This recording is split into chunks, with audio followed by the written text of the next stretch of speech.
Hey guys, welcome back to my channel Maths Marrow. I am your host and host Ankita Vishisht. So today's topic is AP plus 1 का topic है. हम AP और GP दोनों पढ़ेंगे. पहले मैं AP पढ़ाऊंगी. AP का मैं थोड़ा कंसेप्ट बताऊंगी, लाइक एक टचअप दूंगी, बिकॉज आपने 10th में अच्छे से पढ़ रखा है, तो मैं जस्ट बताऊंगी लाइक दोबारा से रिवीजन टाइप. और उसके बाद हम एनसीईआरटी के क्वेश्चंस करेंगे. आज मैंने फुल एक्सरसाइज कवर करवाई है, दैट इज फर्स्ट एक्सरसाइज 9.1. उसके सभी क्वेश्चंस हैं, लेकिन मैंने बता दिया है जो सिमिलर टाइप की क्वेश्चंस है वो आप खुद कर सकते हो. अगर आपको इसमें कोई डाउट होता है तो आप जरूर कमेंट सेक्शन में बताएं. And for notes you can join my Telegram channel, जिसका लिंक मैंने डिस्क्रिप्शन बॉक्स में डाल रखा है. Let's roll.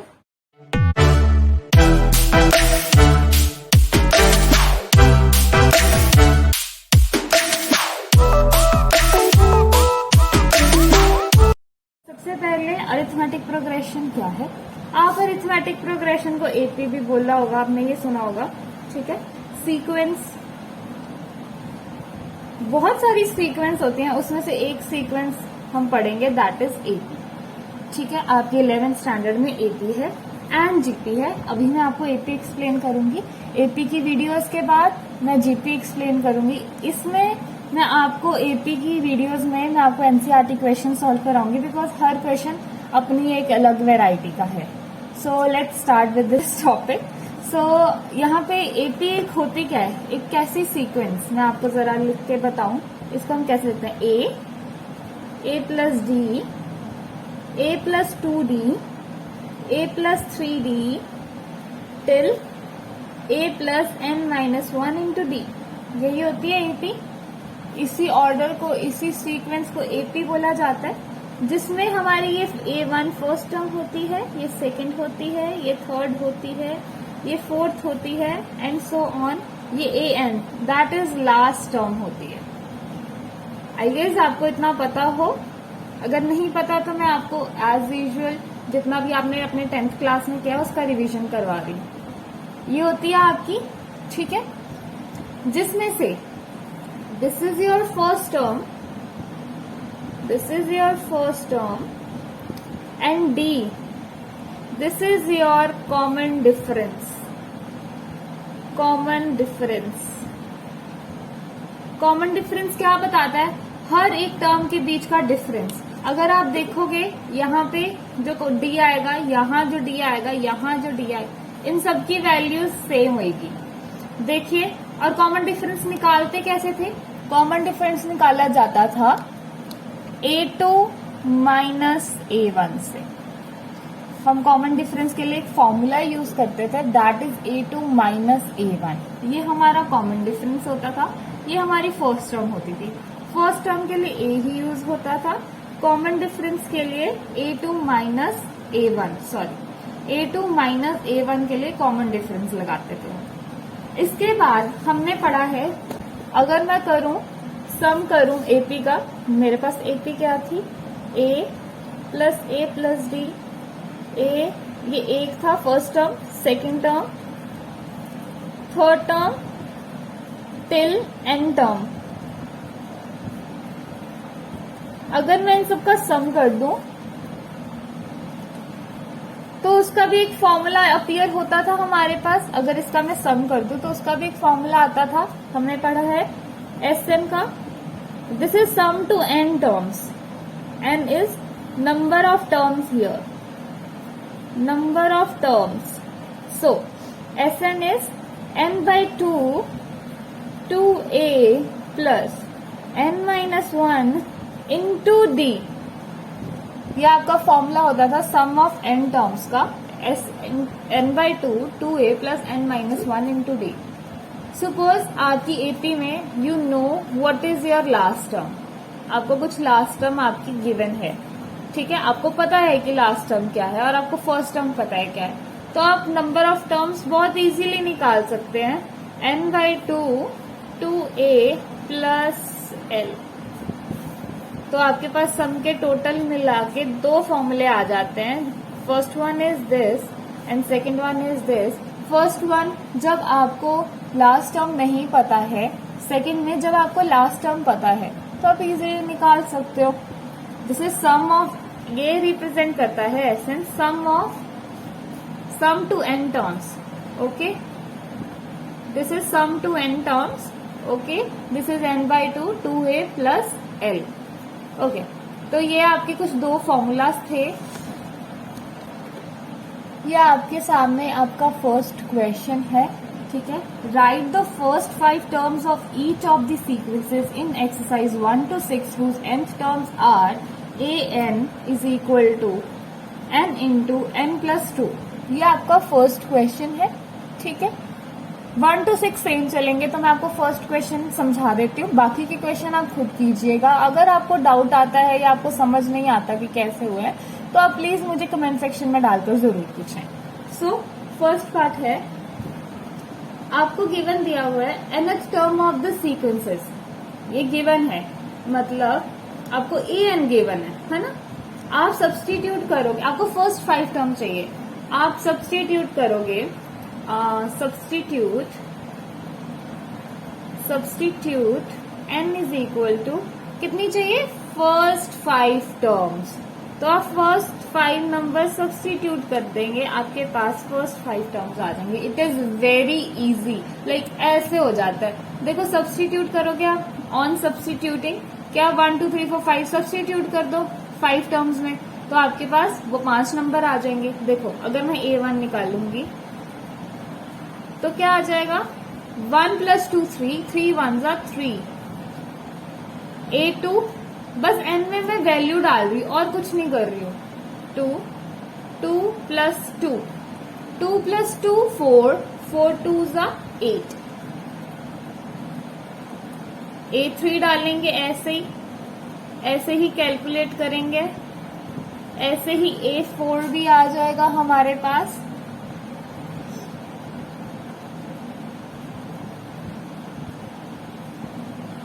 ऐसे ही a5 भी निकाल लेंगे. n में बस वैल्यू डालनी है, आपके पास आपका आंसर आ जाएगा. आपके पास a1 आ गया है, a2 आ गया है, a3 आ गया है, a4 आ गया है और a5 भी आ गया है. अब देखिए, आप लिख लेंगे कि रिक्वायर्ड टर्म्स क्या होंगी आपकी. Your required terms are 3, 8, 15, 24 and 35. This is your answer. I hope इतना क्लियर है कि ये हमने कैसे किया. इट्स वेरी इजी, आप बाकी की खुद कर सकते हैं. बस n में वैल्यू डालनी है 5. फर्स्ट 5 टर्म्स लिखा है तो आपने n में 5 टर्म्स डालनी है. It is as simple as that. Okay, बाकी के क्वेश्चन सेम ही थे. अब मैं 7th क्वेश्चन पे डायरेक्ट जंप कर रही हूँ क्योंकि ये थोड़ा डिफरेंट है.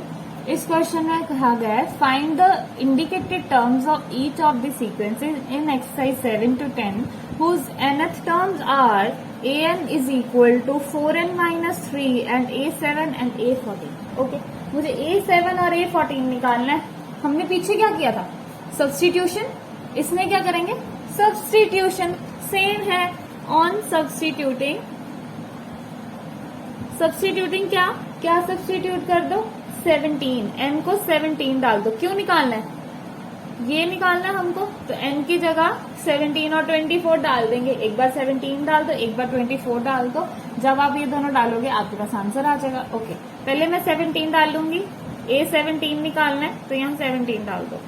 4 into 17 minus 3, तो इसका आंसर क्या आएगा, 68 minus 3. तो 68 minus 3 is nothing but 65. तो आपका a17 आ गया. Your a17 is 65. अब जैसे a17 निकालना है, a14 निकाल लो. वीडियो पॉज करो, खुद से करो इसको और फिर देखो कि वो सही है कि नहीं. a24 is 4 into 24 minus 3. 4 into 24 is your 96 and minus 3 is 93. तो आपका a24 आ गया 93. आई होप सबका क्वेश्चन सही, आंसर सही आया है. अगर सही नहीं आया इट्स ओके, फिर क्या हो गया, अभी तो तुमने स्टार्ट करा +1 का AP, इट्स फाइन. सो ये आपका ये क्वेश्चन था. अगर आप नेक्स्ट क्वेश्चन देखेंगे 8th 9th 10th सब सेम है. 11th थोड़ा डिफरेंट है, तो 11th पे जंप करते हैं. ओके, अब 11th क्वेश्चन देखिए। 11th क्वेश्चन में क्या बोला गया है, right first 5 terms of each of the sequences in exercise 11 to 13 and obtain corresponding sequences. आपको A1 दिया है, AM दिया है, सेम ऐसा ही क्वेश्चन है, डिट्टो, बस इसमें हमने सब्स्टिट्यूट ही करना है। देखो A1 तो हमें दिया ही है, अब A2 निकालते हैं। A2 क्या होगा, A2 के लिए क्या करना है, यहाँ पे वैल्यू डालते जाएं, 3an-1 + 2। देखिए अब यहाँ पे 3a क्या है, n क्या है, 2। अब प्लीज कुछ बच्चे क्या गलती करते हैं, वो चीज आपने कम से कम दोहरानी है। क्वेश्चन में देखिए ध्यान से, 3 सिर्फ an-1 से मल्टीप्लाई हो रहा है। बच्चे क्या करते हैं, 3 ये लिखाते हैं। तो ये चीज बिल्कुल नहीं करके आनी है भाई। तुम इतनी मेहनत करोगे, तुम्हें लगेगा वाह वाह आंसर तो आ रहा है, आंसर तो आ गया, इजी है, सही हो जाएगा, मार्क्स पूरे। नहीं, 0 अंडा पहले स्टेप में ही। तो ये चीज नहीं करके आनी है। 3 सिर्फ इससे मल्टीप्लाई कर रहा है, इस टर्म से, तो ये सारे से नहीं कर रहा है, यहाँ ब्रैकेट नहीं डाल के आना है, प्लीज इस चीज को ध्यान में रखें। तो A2 - A1 लग गया पता, रीजन क्यों दिया था A1, इसलिए दिया था क्योंकि A2 निकालने के लिए यूज होना था, ठीक है। तो 3 × 3 + 2 दैट इज 11। अब ऐसे ही A3 निकाल लिए। अब आप खुद निकाल सकते हैं, वीडियो को रोकें, अपना सॉल्व करें आराम से और फिर देखें कि आंसर मैच कर रहे कि नहीं। एक एक के बाद ही आंसर मैच करना। अगर आप इकट्ठा सोचोगे कि वाह सारे करके मैच करेंगे, बीच में एक भी गलत निकला हुआ तुम्हारी सारी मेहनत खराब जाएगी। तो मैं तुम्हें रेकमेंड करूंगी कि एक एक करो और फिर मैच करो। तो A4 - 1 + 2 3, A3 + 2 3 × 35 + 2 is 107। Then A5 our last term, no इसके लिए A5 our last term, an-1 + 2 that is A5। I have done something wrong I guess, yes, no, I'm doing great। 3A4 + 2 that is 3, A4 is 107 + 2 is 323। सो आपकी sequence आ जाएगी A1, A2, A3, A4 and A5। First 5 terms क्या आ जाएंगे, 3, 11, 35, 107 and 323। So this is your answer. I hope आपको समझ आया। ये बहुत easy है, कुछ नहीं किया हमने, बस वैल्यू सब्स्टिट्यूट करी है और फिर एक वैल्यू हमें दे रखी है, वो हमने बार बार डाली है। तो ऐसे ही 11th क्वेश्चन हुई है, जैसे 11th क्वेश्चन हुआ है ना, ऐसे ही 12th होगा, ऐसे ही 13 होगा, सेम, ठीक है। 14th क्वेश्चन थोड़ा डिफरेंट है, तो हम वो कर लेते हैं। देखो जी, इस क्वेश्चन, ये तो क्वेश्चन मैं कहती हूँ बहुत ईजी है। तब की सीक्वेंस दी हुई है आपको, ठीक है, जो है A1 A2 दिया हुआ है 1 के इक्वल, ठीक है, और an दिया हुआ है। मेरे को an + 1/n की वैल्यू निकालनी है जब मैं n 1 2 3 4 5 डालू, मतलब यहाँ पे 1 2 3 4 5 डालूंगी और मेरे पास an की वैसे वैल्यू निकालनी है, ये दिया हुआ है, ठीक है। सबसे पहले देखो वैल्यू क्या निकालनी है, सिंपल वही सब्स्टिट्यूट करना है, साथ साथ में इस पे भी वैल्यू सब्स्टिट्यूट होगी। इसी से ही हमें A1 2 3 4 पता लगेगा, तभी वो इसमें डलेगा, ठीक है। देखो करते हैं an + 1/an। तो यहाँ पे सबसे पहले जब n = 1 है, ठीक है, मैं यहाँ ऐसे लिख देती हूँ, ठीक है, जब n = 1 है तब की बात कर रहे हैं हम, ठीक है। तो यहाँ पे क्या होगा, 1 + 1/a1 दैट इज A2/a1। अब A2 की वैल्यू आपको पता है दैट इज 1 और A1 की वैल्यू पता है दैट इज 1, डाल दो, दैट इज 1/1 is 1। अब जब n 2 के इक्वल है, when your n is equal to 2, तो A2 + A1 A2, this is A3/A2। अब A3 की वैल्यू नहीं पता आपको, A3 की वैल्यू नहीं पता, A3 की वैल्यू निकाल लो। ये चीज किस लिए दी है, इसीलिए ही दी थी। अब यहाँ पे मैं A3 डालूंगी, इसके बिल्कुल कॉरेस्पॉन्डिंग लिख लो आप। तो A3 = A3 - 1 + A3 minus 2. So A3 minus 1 is A2 and A3 minus 2 is A1. So A2 minus A1, sorry, plus A1, A2 plus A1 is 1 plus 1, that is 2. आ गया A3, A3 की value डाल देते हैं, that is 2 by 1, 2 आ गया. अब जब n है 3 के इक्वल, अब सेम वीडियो रोको और इसको करो और बताओ तुम्हारा आंसर आ रहा है कि नहीं. ओके, जब n है 3 के इक्वल तो A4 बाई A3 आ जाएगा एज यूजुअल. तो ये इसके बिल्कुल कॉरेस्पॉन्डिंग लिख लेते हैं. इसका भी वीडियो पॉज करके निकाल लो मेरे इंटेलिजेंट बच्चों. तो ये आ जाएगा A3 प्लस A2. A3 की वैल्यू हमने निकाल ली थी, दैट इज कहाँ है 2, ठीक है. और A2 की वैल्यू पता ही है 1, दैट इज 3. तो यहाँ पे A4 क्या आ जाएगा 3 बाई और A2, मतलब इसका आंसर 3 बाई 2 आ जाएगा. उसके बाद जब n 4 के इक्वल है, ठीक है, तब मुझे बताओ क्या आंसर आएगा. A4 plus A1 by A4 that is A5 by A4. Okay, इसके लिए किसकी वैल्यू निकलेगी A5 की, क्योंकि मुझे A5 चाहिए. सो A5 minus 1 plus A5 minus 2 that is A4 plus A3. A4 कितना था हमारे पास 3 एंड A3 हमारे पास था, A3 आया था 2, तो 3 प्लस 2 इज 5. तो मतलब मेरे पास A5 आ गया 5. तो A5 की वैल्यू डाल दीजिए यहाँ. A5, A4 कितना था, A4 आया था मेरे पास 3, तो यहाँ पे 3 डाल दीजिए. ऐसे ही N5 आ जाएगा.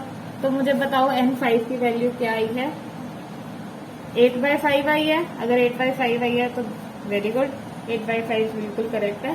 सो आपका रिजल्ट क्या आ जाएगा, कौन सी आ जाएंगी resulting sequence.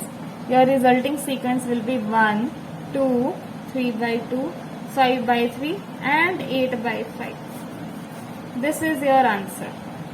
So I hope आपको समझ आया हो कि ये कैसे करना है. ये हमारा था. उसके बाद हम अगली एक्सरसाइज करेंगे अगली वीडियो में. तो ये काफी इजी था. अगली एक्सरसाइज में मैं आपको आगे का कंसेप्ट बताऊंगी, लेकिन उसमें ज्यादा आएगा सम ढूंढना, एन ढूंढना, मतलब कुछ इस टाइप से. बहुत ही इंटरेस्टिंग चैप्टर है. आप इसे प्लीज डिफिकल्ट मत समझे. आपको फर्स्ट एक्सरसाइज से पता लग गया होगा कि कितना इजी चैप्टर है ये. So okay, have a nice day. Thank you.